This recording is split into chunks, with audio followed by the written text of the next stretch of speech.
Well, good afternoon, and thank you for coming. Yeah, please join us. Today, 35 new peacemakers are fanning out into and throughout Indianapolis neighborhoods.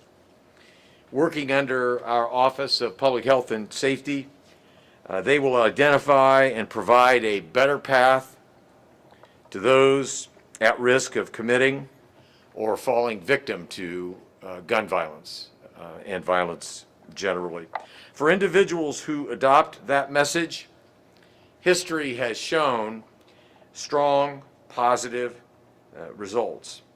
But what should be just as clear is that choosing the other path, the path of violence, of victimizing neighbors and neighborhoods, comes with serious consequences. That is why when we announced our 3-year, $150 million public safety plan in August of 2021, we put a priority on law enforcement, supporting the men and the women of IMPD with a historic level of investment.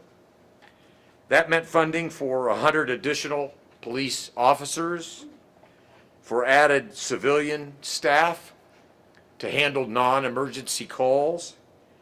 It also meant enhancing IMPD's crime-fighting technology to the tune of $9 million. So today you'll hear about our department's priorities as we enter the new year, and you will hear updates as to existing efforts. That includes things like new license plate readers installed downtown just over the course of the last month. And you will hear about the continued success of the Indiana Crime Guns Task Force.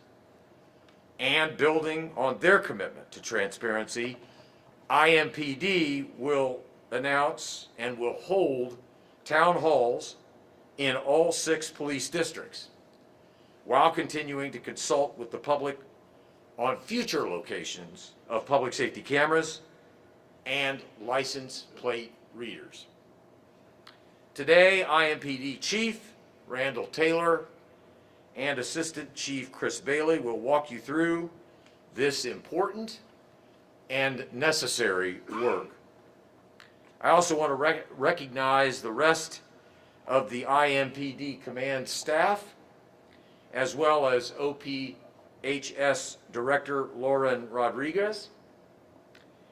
What should be clear today is the city's broad commitment to public safety, to reverse the spike in deadly gun violence that our city experienced last year and the year before. A commitment that includes an unprecedented investment in both grassroots crime prevention as well as more, better law enforcement resources. With that, I'll hand it over to Chief Taylor. Chief.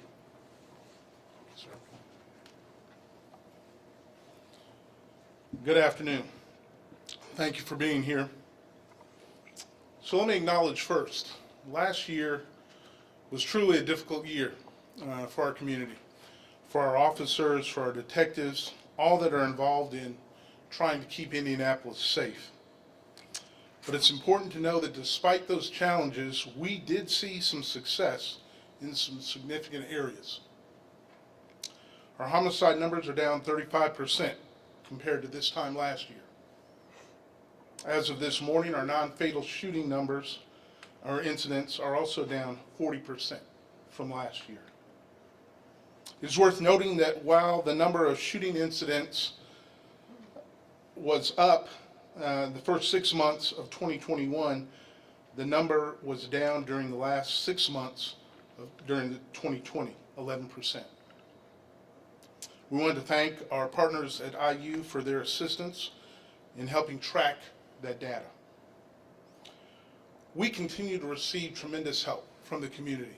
Probably one of the things that I'm most impressed with and most pleased with, the message of getting out to the community and making sure that They understand that we are on the same team together, that if we have any success, it's not going to just be the IMPD, but that partnership that we have with the community appears to be paying off.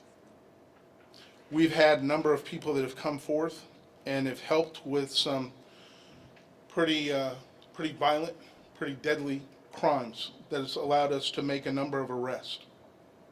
And we're still committed to the city and to the community. You'll see that more so this year because the IMPD will continue by having district town halls. That'll be in every district that we'll have at least one. The first one will be on January 31st of this year. It'll be at 6 p.m. in the Southeast District. The hope is that community will participate in that. Now, this will be virtual because of COVID, but this is really one of those things we want to make sure the community knows that we're committed to.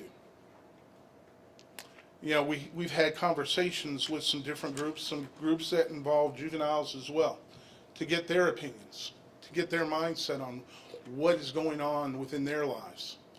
We look forward to that and continuing those things. Those are all important to us. Now for a deeper dive into the specifics of what we're doing, what we have done, and the things we hope to change, I'll bring up Assistant Chief Christopher Bailey.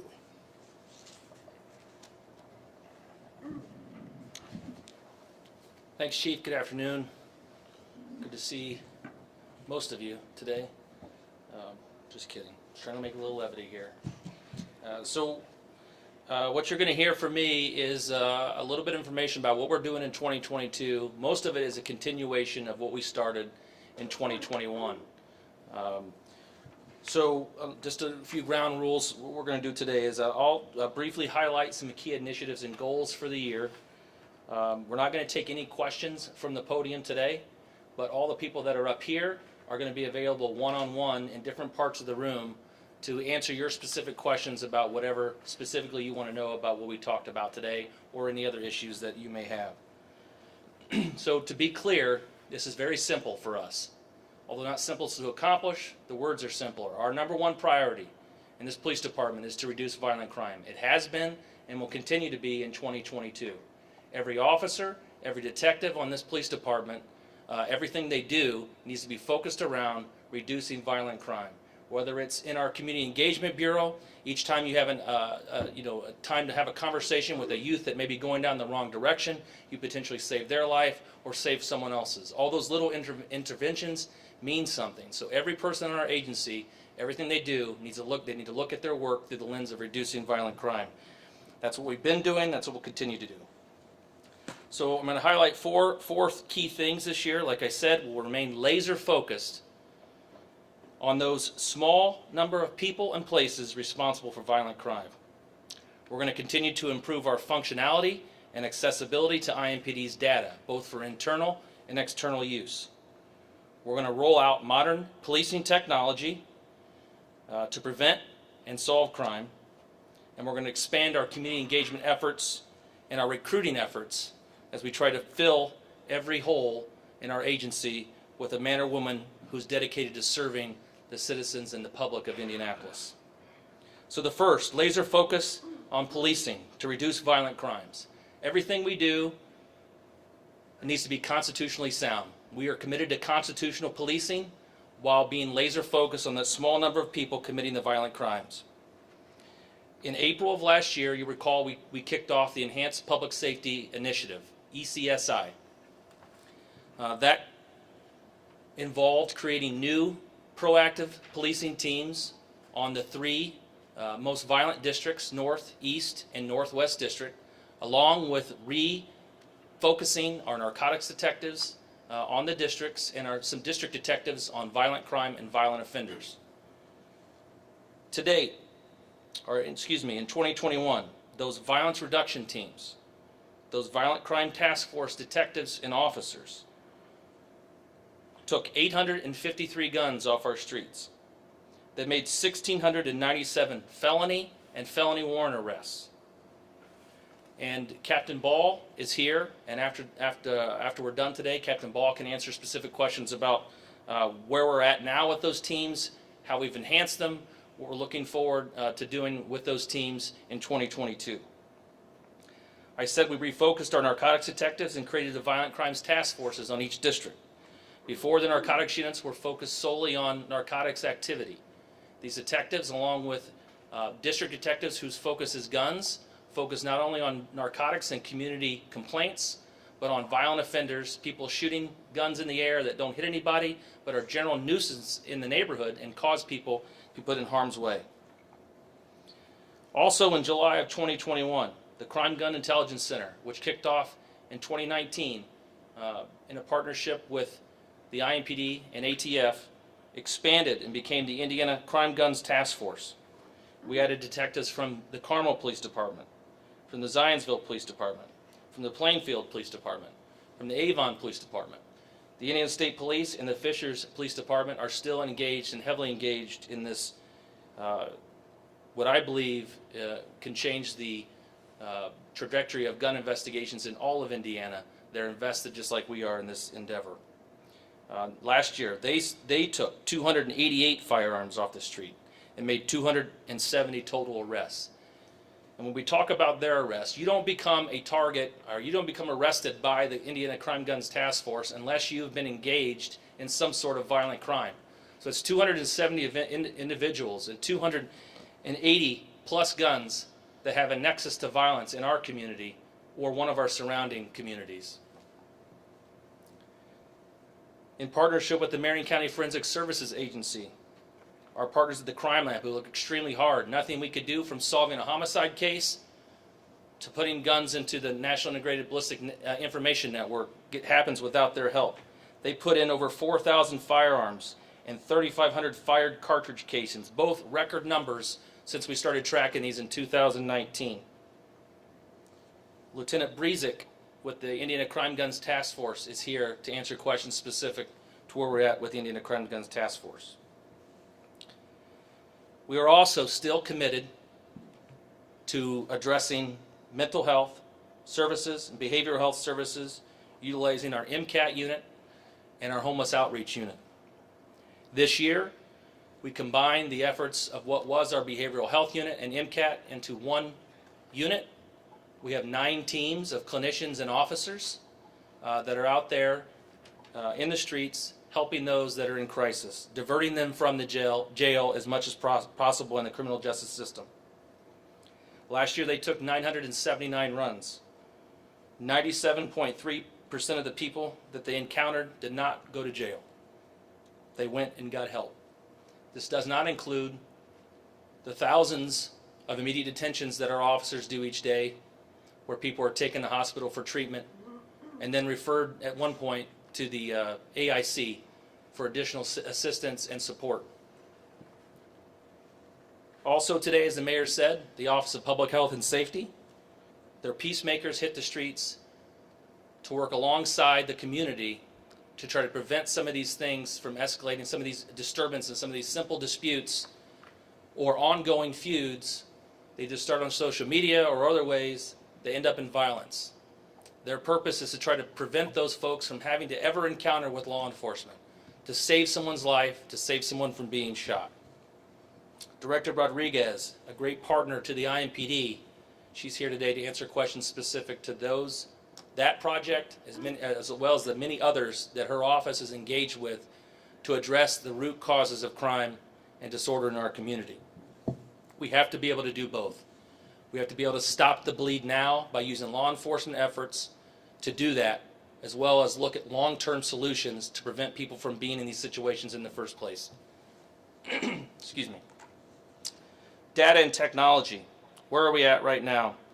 We've made a tremendous amount of progress over the last 2 years as we talk about data and technology on this police department. A lot of that thanks to the leadership of Deputy Chief Cunningham and Major Matt Thomas, who will both be available today to talk about specifics of this. But what we've done so far, we added 10 new automated license plate readers to the downtown area just before the national championship, as well as updating existing infrastructure, camera infrastructure downtown with new technology that hasn't been replaced since prior to the Super Bowl in 2012. We remain on track to add 25 ALPR systems to the Southwest District, in April of this year.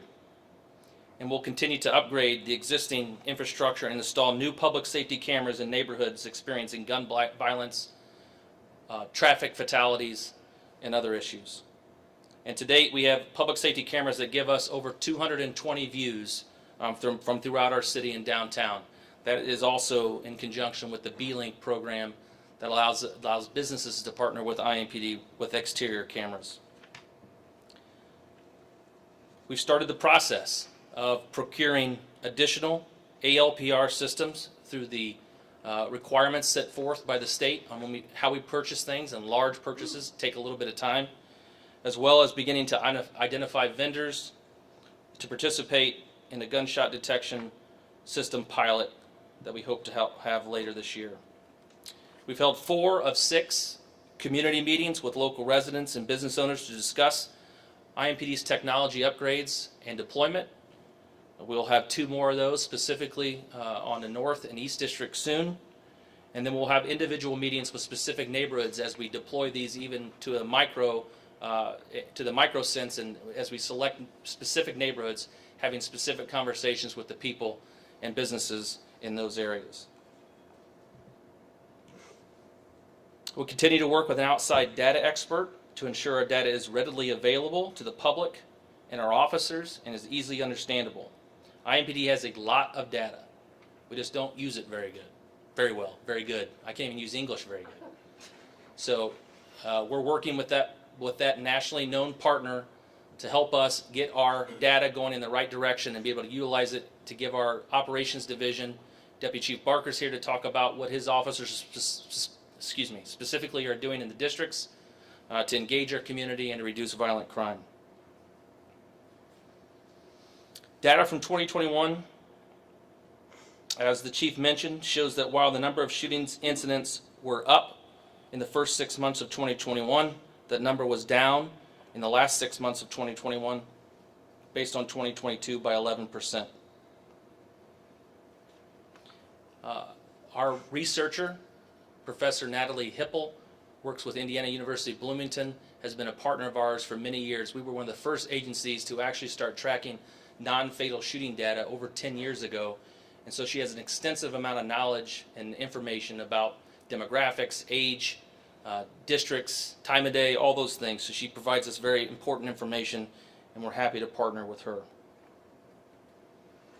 The total number of homicides that were cleared in 2021 increased by 6.08% to 54%.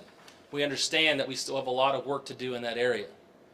But considering what our detectives have had to endure over the last 2 years and what families have had to endure over the last 2 years, we'll take any bit of success where we solve another 1 crime more for a victim's family and the victim as a little bit of success.